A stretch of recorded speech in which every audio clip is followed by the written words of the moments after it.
Blood on a crisp white apron is a hell of a way to end a shift. That when you clock in at a restaurant where the city's darkest secrets are served alongside the wine list, you learn one rule fast: keep your head down and never ask questions. They whispered about Isabella Moretti in hushed tones and nervous glances, the Black Widow in training, a spoiled, calculating heir to a criminal empire so powerful that judges forgot their own names when her father walked into a room. She had hospitalized 3 bodyguards, not with weapons, but with words sharp enough to break a man's spirit before his body followed. 2 therapists had quietly retired after a single month of sessions with her. Nobody spoke about what was said in those rooms. Nobody dared. Isabella Moretti was untouchable, unhinged, and completely, terrifyingly out of control. And every single person in that restaurant knew it the moment she walked through the door. Nobody looked her in the eye. Not the manager, not the chef, not the seasoned staff who had seen everything this city had to offer in blood and silence. Nobody. Until tonight. If you're enjoying this story, make sure you subscribe to Table No.6 and drop a comment below, letting us know which country you're watching from. We love seeing our community grow from every corner of the world. Nobody except a broke, exhausted waitress working a double shift who had simply run out of fear. This is the story of how a spilled glass of Cabernet changed the hierarchy of the city's most dangerous crime family forever. The Obsidian Room was the kind of restaurant where the price of a steak could pay a month's rent, and the patrons often carried weapons wrapped in tailor-made silk suits. Kia Bennett hated working the closing shift. At 24, her life was a repeating loop of carrying heavy trays, avoiding the wandering hands of arrogant businessmen, and calculating how many more shifts she needed to cover her mother's staggering oncology bills. It was 11:30 p.m. on a Tuesday when the atmosphere in the dining room flatlined. The low hum of jazz and clinking crystal died the moment the heavy mahogany doors swung open. The maître, a usually unflappable man named Gregory, physically palled. 4 massive men in dark suits stepped in, fanning out to secure the perimeter. Then she walked in, Isabella Moretti. She wasn't just the daughter of Gwen Moretti, the undisputed head of the West Coast Syndicate. She was his enforcer, his wild card, and his biggest liability. Isabella possessed a sharp, striking beauty, dark hair cut in a sleek, asymmetric bob, piercing hazel eyes, and a jawline that could cut glass. She wore a tailored crimson pantsuit that practically screamed danger. The rumors about her were legendary. She had allegedly burned down a rival's nightclub just because she didn't like the bouncer, and she had a temper so volatile her own father's captains avoided being in the same room as her. Keziah was stationed at Section 4, wiping down a table completely exhausted. Her feet throbbed, and she was operating on 3 hours of sleep. Isabella bypassed the VIP booths and sat directly at table 12, Keziah's section. "I'll take the filled rare. If it's medium rare, I'm making the chef eat it raw," Isabella told Gregory, not even bothering to look at a menu. 20 minutes later, Keziah approached the table, balancing the heavy silver tray. As she set the plate down, one of Isabella's massive guards bumped into Keziah's elbow. It wasn't entirely his fault, but the shift in weight was enough. A full glass of vintage Cabernet Sauvignon tipped over, splashing directly onto the lapel of Isabella's pristine crimson jacket. The silence that followed was deafening. Even the jazz pianist stopped playing.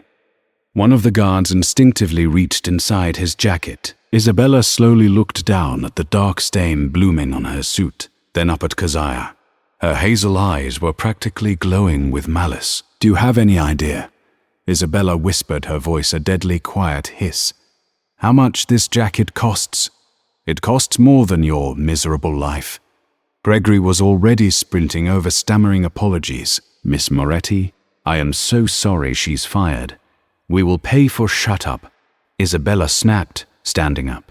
She grabbed the edge of the table, preparing to flip it, a signature move that usually preceded someone getting severely hurt, but Sia didn't flinch.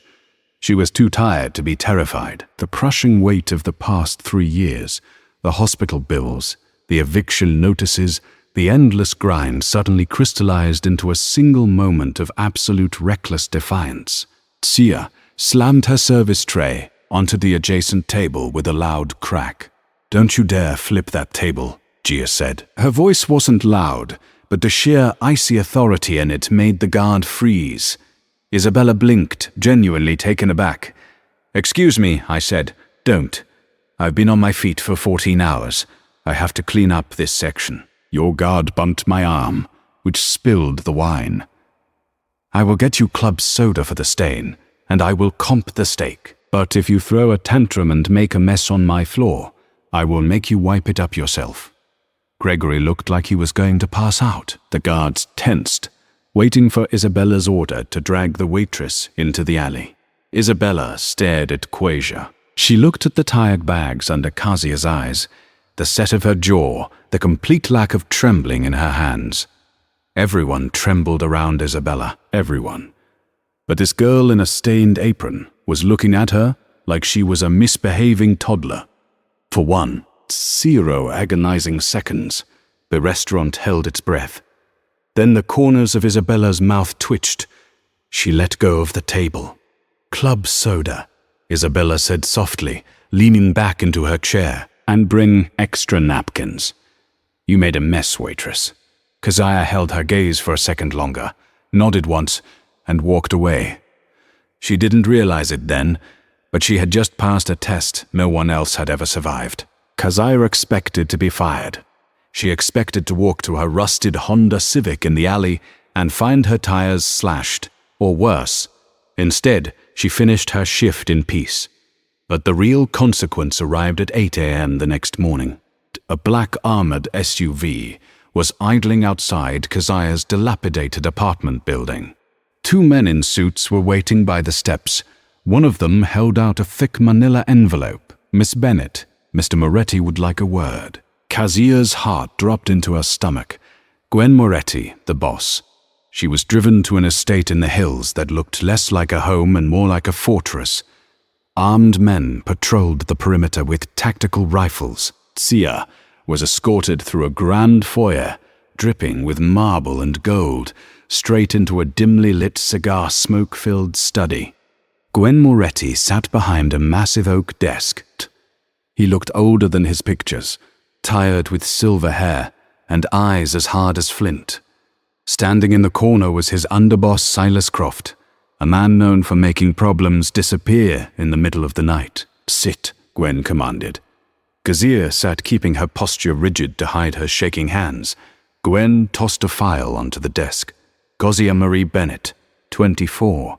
Mother in St. Jude's dealing with stage 3 lymphoma. You owe the hospital roughly $42,000. You're 3 months behind on rent, and your credit score is a tragedy.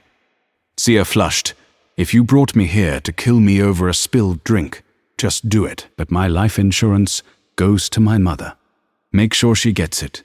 Gwen laughed. Uhud. It was a rough barking sound. Silas remained utterly still. "I didn't bring you here to kill you, Keziah. I brought you here to offer you a job." Gwen leaned forward, steepling his fingers. "My daughter, Isabella, you met her last night." "I did. Isabella is difficult. Since her mother passed, she has become a liability. She is reckless. She has fired, fought, or slept with every handler, bodyguard, and assistant I've assigned to her. She doesn't respect authority because she knows I won't kill my own flesh and blood. She lives in a world where everyone bends to her will." Gwen pointed a thick finger at Keziah. "But last night, she didn't bend you. Gregory told me you treated her like a street dog, and instead of biting, she sat." "I was just doing my job," Sia said defensively. "I want you to do a new job. I want you to be Isabella's personal handler. You will live in this house. You will go where she goes. You will keep her schedule, keep her out of the press, and most importantly, keep her from doing anything stupid. I'm a waitress, Mr. Moretti. I'm not a babysitter for the mob." I will pay off your mother's medical debt today, Gwen said smoothly. All 42,000 gone. And I will pay you $10,000 a week to live here and keep my daughter in line. All you have to do is not back down. Keziah felt the air leave her lungs. 10,000 a week. Her mother's debt erased. It was a deal with the devil. But Kezia was already living in hell. What if she tries to hurt me? Kezia asked, her voice quiet. She will try, Gwen replied bluntly. But I will make it clear to her that if she lays a finger on you, I will freeze her trusts and take her cars. Your job is to handle her mind, Keziah. Break her ego before she breaks this family. Kezia looked at the file, then at the mob boss. I need weekends off to see my mum. Gwen smiled, a genuine predatory smile. Welcome to the family, Miss B. Ennett. Moving into the Moretti estate was like moving into a gilded cage. Kezia was given a suite in the east wing that was larger than her entire apartment. Her mother's debt had vanished overnight, confirmed by a tearful phone call from the hospital billing department. But the honeymoon phase ended the moment Isabella found out. It was day 2. Kezia was in the kitchen making a cup of cheap instant coffee she had smuggled in when the doors violently swung open. Isabella stormed in wearing silk pajamas and an expression of pure, unadulterated fury. You, Isabella, snarled, marching right into Keziah's personal space. She smelled of expensive perfume and gin. You think you can just move into my house? You think my father can buy me a pet to keep me on a leash? Kezia calmly stirred her coffee. Good morning, Isabella. Your father has a meeting for you with the estate lawyers at 11. I suggest you get dressed. Isabella swiped her hand across the marble island, knocking Keziah's coffee mug to the floor. It shattered, dark liquid pooling on the pristine white tiles. I don't take orders from the help, Isabella whispered, leaning in so close Kezia could feel the heat radiating from her. I will make your life a living hell. I will break you so fast you'll be begging my father to let you go back to pouring wine for tips. Kezia looked down at the broken mug, then back up at Isabella. Her heart was racing, but she clamped down on the fear. Don't back down. That's the only rule. I've dealt with worse messes than this, Kezia said, grabbing a roll of paper towels. She ripped a few off and held them out to the Mafia princess. Clean it up, then get dressed. Isabella stared at the paper towels like they were venomous snakes. Are you insane? No, I'm your handler. And until you start acting like an adult instead of a brat throwing a tantrum, this is how we're going to communicate. Clean it up. For a second, Kezia thought Isabella might actually strike her. The tension in the kitchen was thick enough to cut with a knife. Isabella's fists were clenched white, but Kezia didn't blink. She held the paper towel steady. You're going to regret this, Isabella hissed. But she snatched the towels from Kezia's hand, dropped to her knees, and aggressively wiped at the spilled coffee. She threw the soaked wads into the trash and stormed out of the kitchen without another word.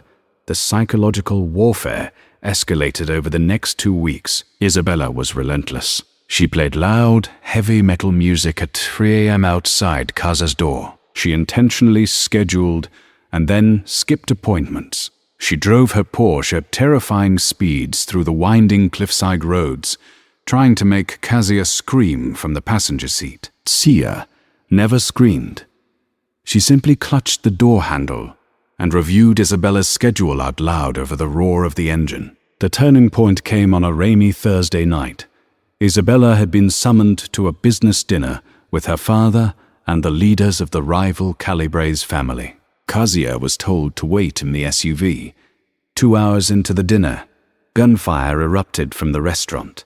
Panic seized the street. Kezia watched as Gwen's men scrambled. A moment later, the restaurant doors blew open, and Silas dragged Isabella out by her arm, shoving her into the back of the SUV next to Kezia before slamming the door. Drive, Silas roared at the driver. The SUV peeled out into the rain. Kezia turned to look at Isabella, expecting her to be barking orders or cursing. Instead, Isabella was pressed against the far door, her knees pulled to her chest. She was hyperventilating, her eyes wide and unfocused. Blood, not hers, but someone else's, was spattered across her white silk blouse. The terrifying Black Widow, the ruthless heir, was into a full-blown panic attack. "Isabella," Kasia said softly. Isabella flinched violently. "Don't touch me. Get away," she gasped, clawing at her own throat like she couldn't breathe. Kasia didn't listen. She slid across the leather seat. She didn't act like a handler or an employee. She acted like someone who had spent years soothing a sick mother through agonizing nights. Kasia reached out and firmly grasped both of Isabella's trembling hands. "Look at me," Kasia ordered, her voice completely devoid of judgment. "Isabella, look at my eyes." Isabella's wild hazel eyes finally locked onto Kasia's. "Breathe with me. In for 4, hold for 4, out for 4. Do it for 10 minutes in the back of a speeding, bulletproof car." Kasia held the hands of the most dangerous woman in the city and guided her out of the dark. Slowly, Isabella's breathing regulated. The rigid tension in her muscles melted. When they finally pulled into the estate, Isabella was quiet. She looked down at their joined hands, then up at Kasia. For the first time, there was no hostility in her gaze, just raw, naked vulnerability. "Why did you do that?" Isabella whispered. "You're supposed to hate me." Sia let go of her hands and offered a small, tired smile. "I don't hate you, Isabella. I think you're just used to people either fearing you or fighting you. I'm not going to do either."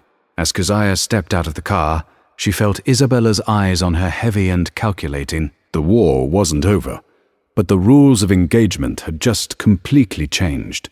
The morning after the shootout, the sprawling Moretti estate felt less like a palace and more like a mausoleum. Security had been tripled.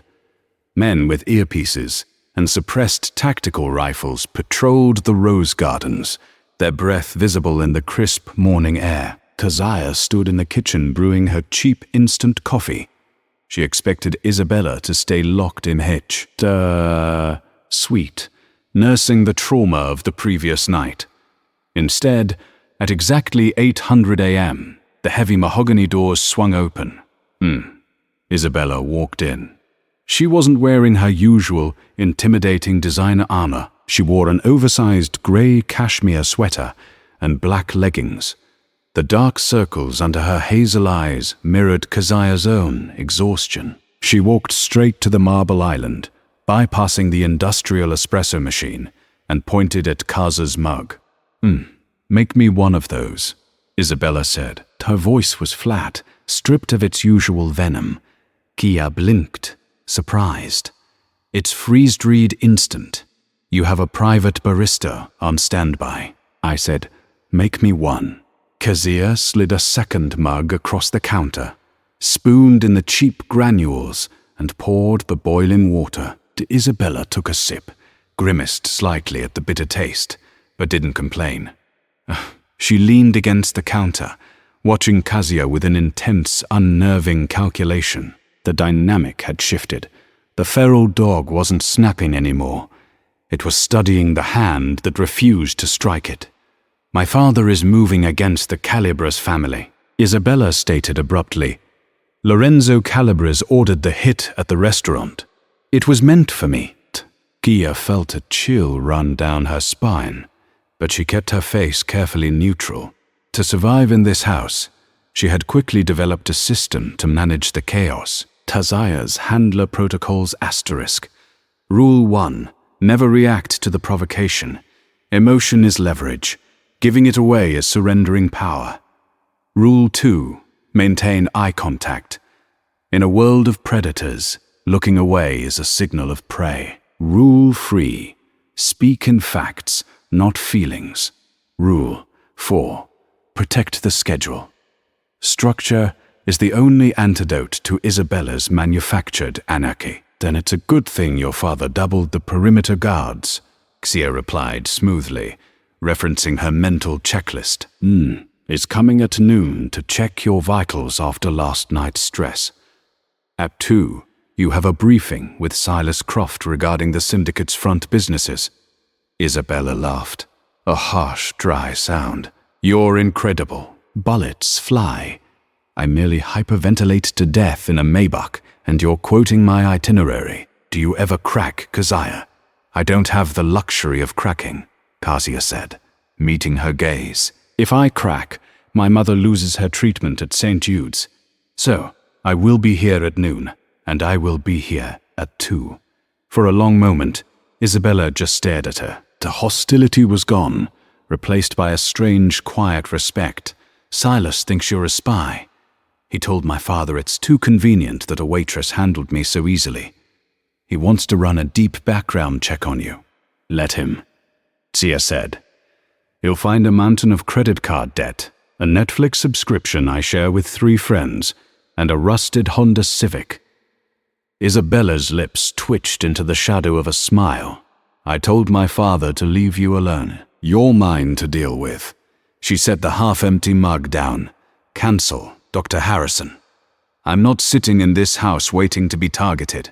We're going out. Mr. Moretti can find you to the estate." "I don't care." Isabella interrupted, the old spark of rebellion flaring in her eyes, though this time it felt directed at the world, not at Keziah. "If you're my handler, handle me. Get the keys to the Aston Martin. The outing wasn't a reckless joyride."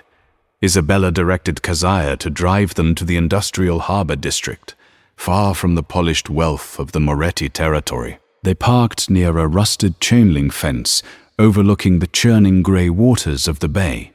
The rain had started again, drumming a steady, isolating rhythm against the roof of the car. "My mother died out there," Isabella said quietly, staring through the windshield.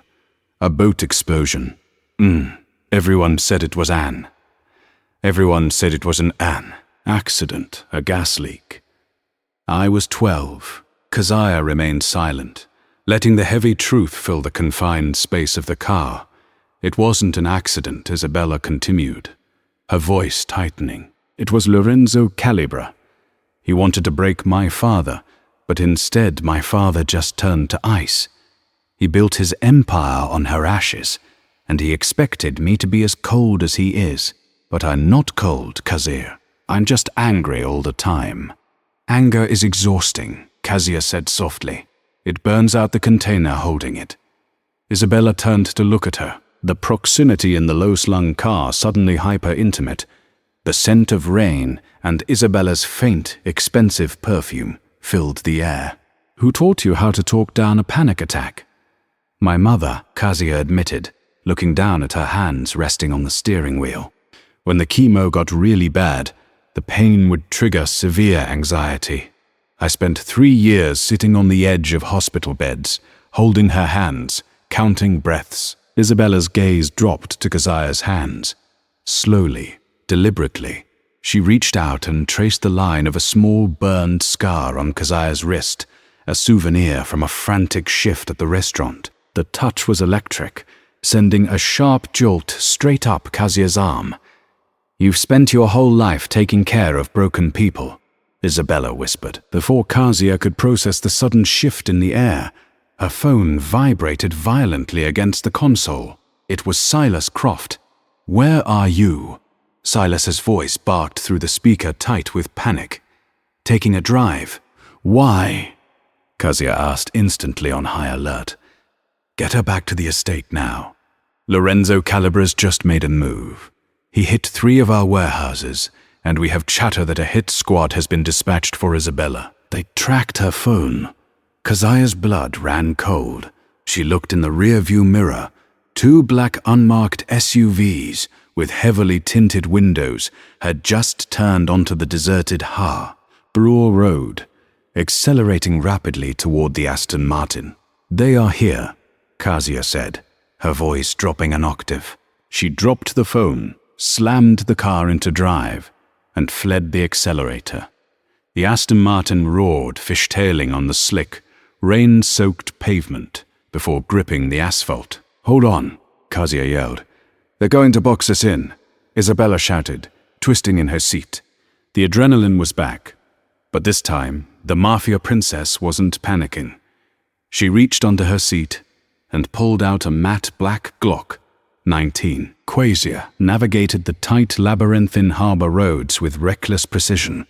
The years of driving a failing Honda with bad brakes had ironically taught her how to handle a car on the edge of disaster. The SUVs pursued relentlessly, their heavy frames smashing through wooden crates and debris to keep up. Gunfire shattered the rear window of the Aston Martin. Glass rained down on them. "Keep your head down," Isabella ordered. She rolled down her window, ignoring the freezing rain, leaned out, and fired 3 rapid, deafening shots toward the lead SUV. A tire blew out, and the massive vehicle swerved violently, crashing into a shipping container with a sickening crunch. But the second SUV was right on their bumper. "Take the next left into the alley," Isabella commanded. "It's a dead end, but there's an access tunnel to the old subway lines. My father built it as a stash house." Keziah whipped the steering wheel, throwing the sports car into a narrow brick-lined alley. She slammed on the brakes just inches from a solid concrete wall. "Out now," Isabella yelled. They scrambled out of the car. The second SUV screeched to a halt at the mouth of the alley. 4 men in tactical gear piled out, raising their weapons. Isabella grabbed Keziah's hand, not out of panic, but out of fierce protection, and pulled her toward a rusted iron door disguised as part of the wall. "Tire."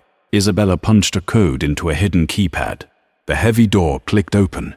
They threw themselves inside just as a hail of bullets chipped the brickwork where they had been standing seconds before. Isabella slammed the door shut and engaged a heavy steel deadbolt. They were plunged into complete suffocating darkness, the sounds of muffled shouting echoing from outside. Keziah was gasping for air, her back pressed against the cold, damp stone of the tunnel. Her heart was hammering against her ribs like a trapped bird. In the pitch black, she felt Isabella step closer. The Mafia heir's chest was heaving her presence, a heavy, undeniable heat in the freezing tunnel. "Are you hit?" Isabella asked, her voice breathless and dangerously close. "No." Keziah breathed out. "Are you?" "No." Isabella's hand found Keziah's face in the dark. Her thumb gently brushed a piece of shattered glass from Keziah's cheek. The gesture was shockingly tender for a woman who had just shot out a moving car's tire. "You didn't flinch." Isabella whispered, her face inches from Keziah's. "You never flinch." "I told you," Keziah replied, her voice trembling slightly, betraying the iron facade she had fought so hard to maintain. Don't back down." Isabella leaned in, closing the final inch between them. "Good." The kiss was desperate, tasting of adrenaline, freezing rainwater, and the sharp copper tang of fear. It wasn't a soft romantic collision orchestrated by candlelight or soft music. It was a violent, gravity-defying claiming of survival in the pitch-black belly of the city. Isabella's hands gripped the lapels of Keziah's damp, cheap Waitress jacket with white-knuckled intensity, pulling her flush against her chest, anchoring herself to the only steady thing left in her rapidly crumbling world, Keziah, the rigid professional boundaries she had carefully constructed over the past.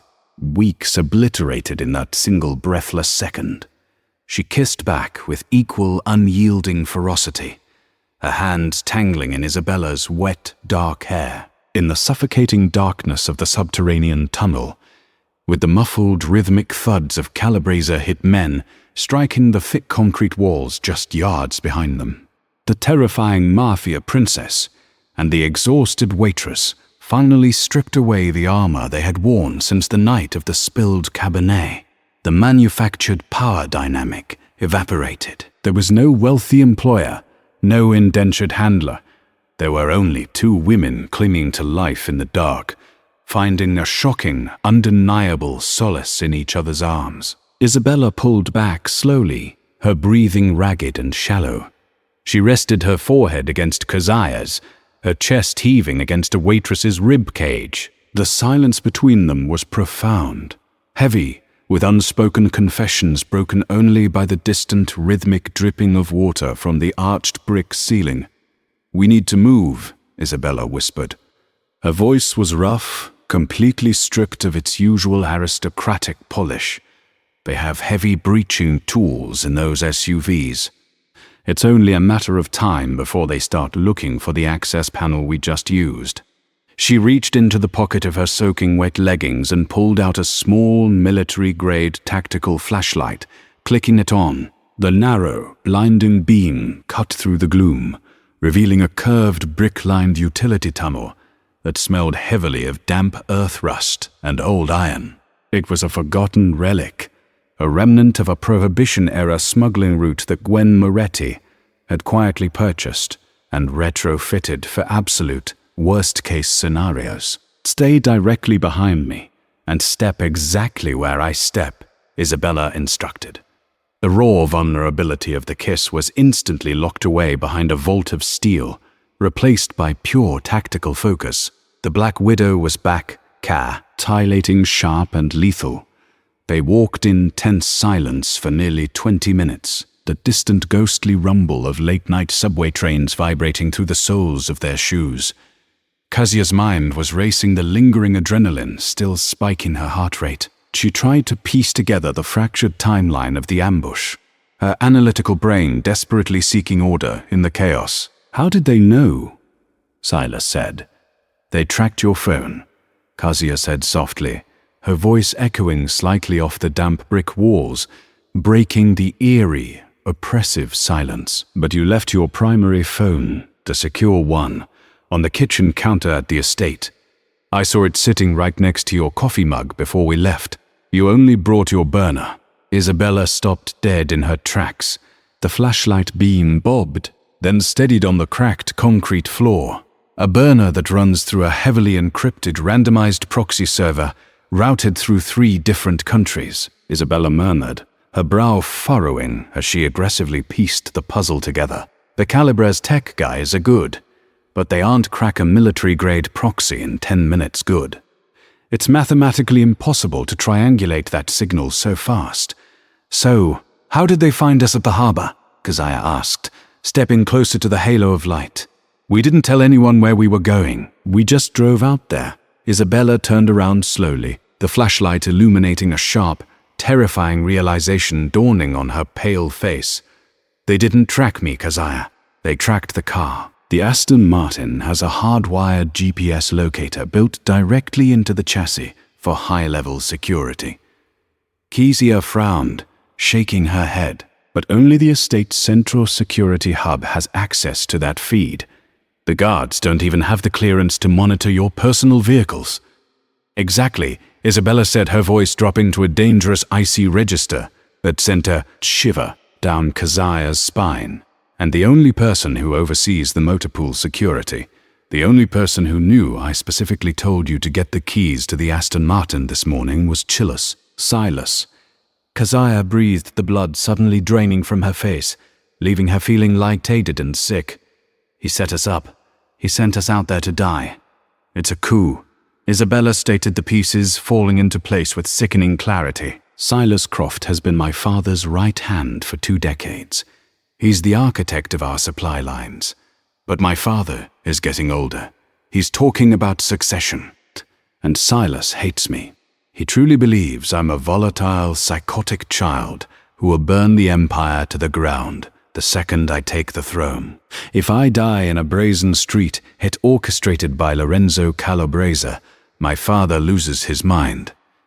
He goes to all-out war. The 2 families destroy each other in the streets, and Silas sweeps in to claim the ashes. He becomes the undisputed boss of the West Coast." Keziah felt a cold sweat break out on the back of her neck.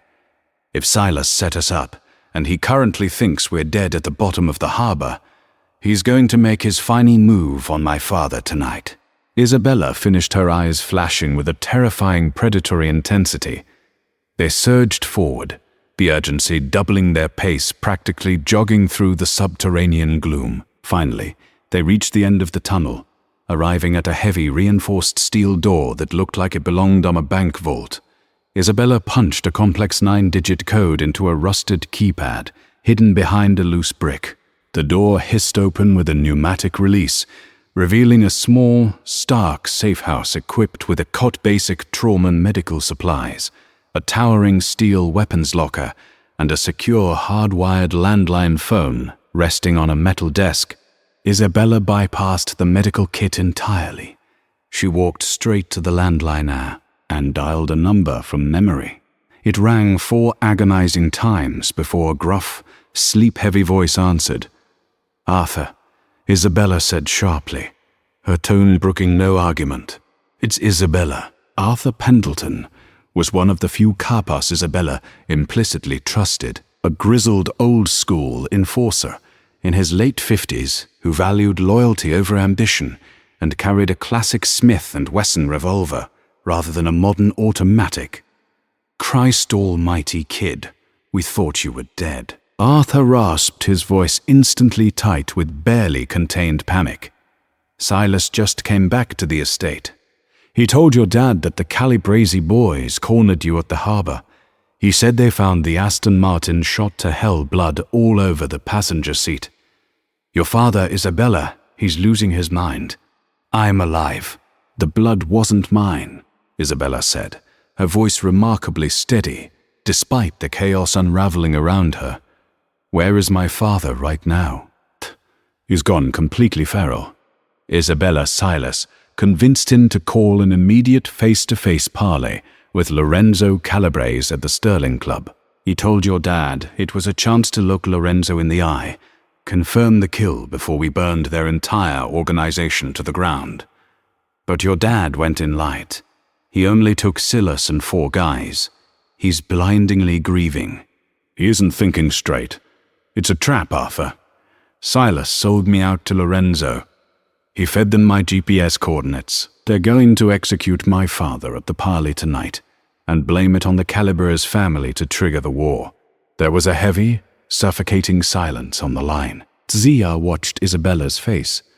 It was carved from marble, completely devoid of the panic that usually governed her. Then the distinct metallic sound of a gunslide racking echoed through the phone speaker. "Where do you need me, boss?" Arthur asked. "Boss."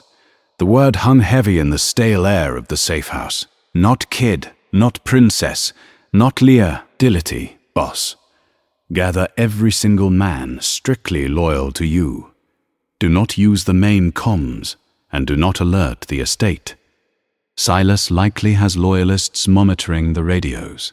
Isabella ordered her strategic mind working at lightning speed. "Meet me at the rear service entrance of the Sterling Club in exactly 15 minutes. Bring heavy armor. We are taking the house back tonight." "Done," Arthur said, and the line went dead. Isabella slammed the receiver down and turned her attention to the massive steel weapons locker. She spun the combination dial, throwing the heavy latch open to reveal an arsenal of tactical gear, ammunition, and matte black weaponry. She grabbed 2 loaded magazines, sliding them expertly into her Glock 19, and racked the slide with a satisfying metallic clack. Then she reached into the locker and pulled out a heavy Standard Yasifu Kevlar vest. She turned and tossed it directly at Kazir. Kazir caught the heavy vest, the dense weight of the ballistic armor pulling at her tired arms. Her hands were trembling slightly as she looked down at the black material. "Put this on," Isabella commanded her tone, leaving no room for negotiation. "Isabella, I'm a waitress," Kazia said, her voice wavering as the sheer gravity of the situation finally crashed down on her shoulders. "I balance trays. I memorize wine lists and calculate tips. I can't shoot a gun. I don't belong in a Mafia shootout."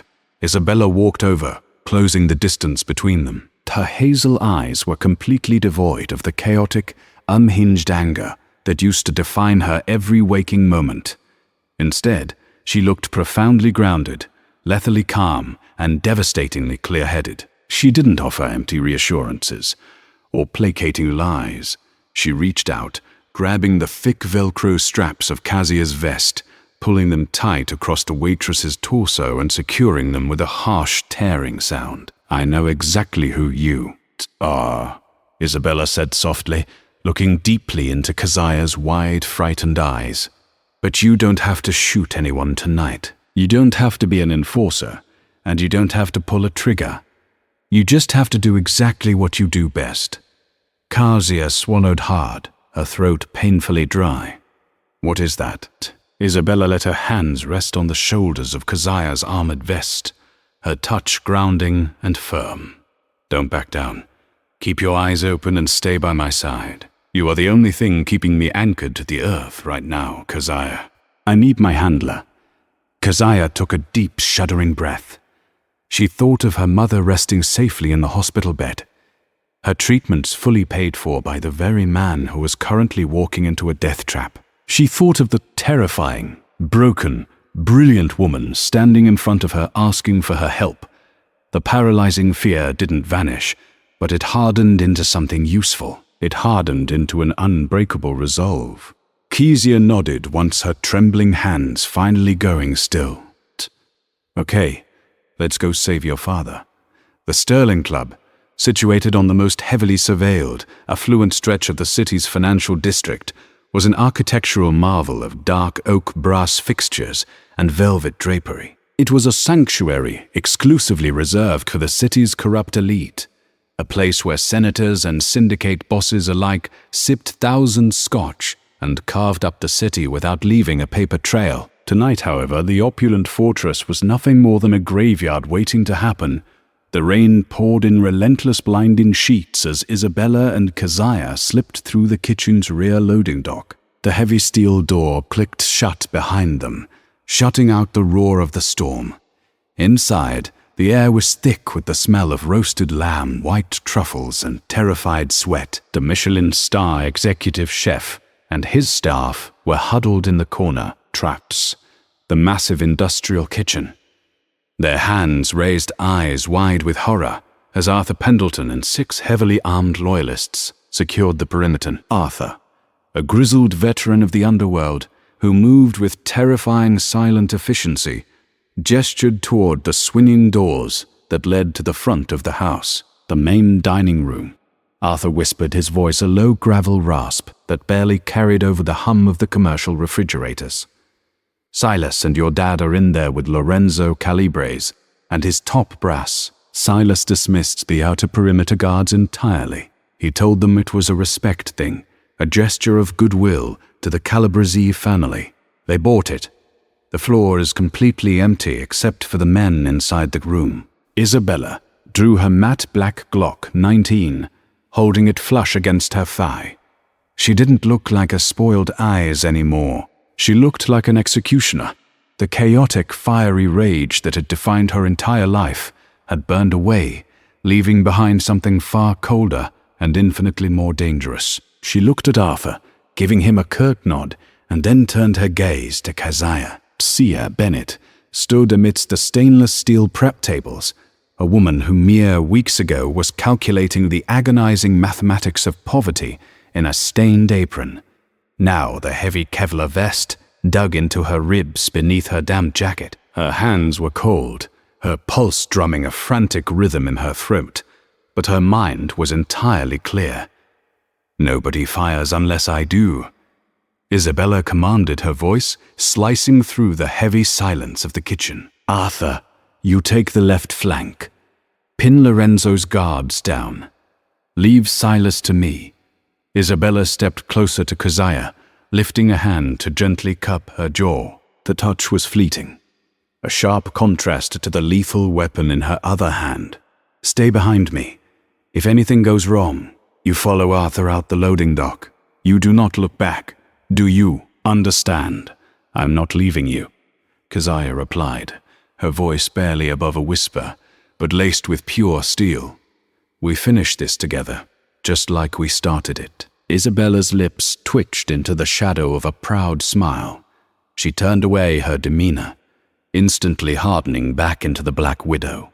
They moved silently through the swinging doors, bypassing the abandoned mahogany bar and approaching the grand gold-leafed double doors of the private dining hall. The thick wood muffled the voices inside, but the tension radiating from the room was palpable, seeping under the doorframe like toxic gas. Isabella didn't pause. She didn't hesitate or take a deep breath to steady her nerves. She raised her boot and kicked the double doors open with a deafening crash that echoed like a bomb blast across the high ceilings. The scene inside froze, suspended in a horrifying tableau.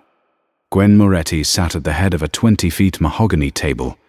The undisputed king of the West Coast Syndicate looked 10 years older than he had that morning. His broad shoulders slumped, his eyes hollow and red-rimmed with the agonizing belief that his only child had been slaughtered at the harbor. Across from him sat Lorenzo Calabras, impeccably dressed in a charcoal brown suit, a heavy Pec Felipe, watch catching the dim light as he held a snifter of cognac. He looked tense, calculating, but not victorious. Standing directly behind Gwen, his hand resting casually inside his tailored suit jacket, was Silas Croft. The underboss looked triumphant, a cruel smirk playing on his lips as he lorded over the broken king. Isabella, Gwen breathed the word tearing from his throat. He rose slowly from his chair, his hands shaking so violently he knocked over a crystal water glass. Silas's smug expression dissolved into sheer, unadulterated panic. The blood drained from his face, leaving him a sickly, ashen grey. In a split second of desperate self-preservation, Silas drew his weapon, aiming it directly at the back of Gwen's head. "Don't move. Nobody move," Silas roared, his voice cracking with hysteria. Lorenzo's bodyguards immediately drew their weapons, but Arthur and his crew flooded the room like a tactical strike force. Laser sights painted the chests of the Calabres men before they could even flick off their safeties. "Put them down, Lorenzo," Isabella said. Her voice wasn't loud, but it carried an icy authority that demanded absolute obedience. "Nobody leaves this room breathing. Not you, not your men. Tell them to drop the guns." Lorenzo, a shrewd survivor who had not lived to his 60s by making foolish gambles, looked at the Halfosen assault rifles, trained on his men, then at the bleeding traitor standing behind, Gwen. He slowly lowered his cognac glass to the table and raised his hand. "Stand down," he ordered his men. The heavy thuds of weapons hitting the Persian rug echoed through the room. "This is a mistake," Silas screamed, pressing the barrel of his gun against Gwen's graying hair. She was flanked by guards who watched her not with anxiety, but with absolute, unwavering loyalty. She moved through the restaurant like she owned every shadow in it, dismissing her security detail with nothing more than a single flick of her hand, and slid effortlessly into the leather booth beside Kazir. And then something extraordinary happened. The hard, intimidating lines of her face, that cold, carefully constructed mask the entire city feared, dissolved completely. What replaced it was something almost no one alive had ever witnessed. A warm, genuine smile, unguarded, real, the kind that only one person in the entire world was ever allowed to see. "Long day of running the city?" Kazir asked, a playful smirk dancing at the corner of her lips as she slid the menu across the table. Isabella didn't even glance at it. Instead, she leaned in slowly, closing every inch of distance between them, and pressed a soft, lingering kiss against Kazir's jawline, right over the faint, fading scar of an old restaurant burn that told a story neither of them needed words to explain. "It is now," Isabella murmured, her voice dropping into a low, quiet purr. She reached down and laced her fingers perfectly through Kazir's, like they had always belonged exactly there. "But I think my handler has everything completely under control." Kazir smiled, that rare, effortless smile, and leaned her head gently against Isabella's shoulder, taking a slow, unhurried sip of dark wine. "I always do. Did your heart stop during that final explosive standoff? If the dangerous, electric romance between the Black Widow and the fearless Waitress kept you completely glued to the screen? Don't let the story end here. Hit that like button right now and share this video with every fan of high stakes, Enemies to lovers, mafia, drama, you know. We drop real-life-inspired, pulse-pounding thrillers exactly like this every single week. So make sure you subscribe to Table No.6 and ring that notification bell so you never miss a single chapter. And one more thing. Drop a comment below and tell us which country you're watching from. We want to see our community lighting up from every corner of the world.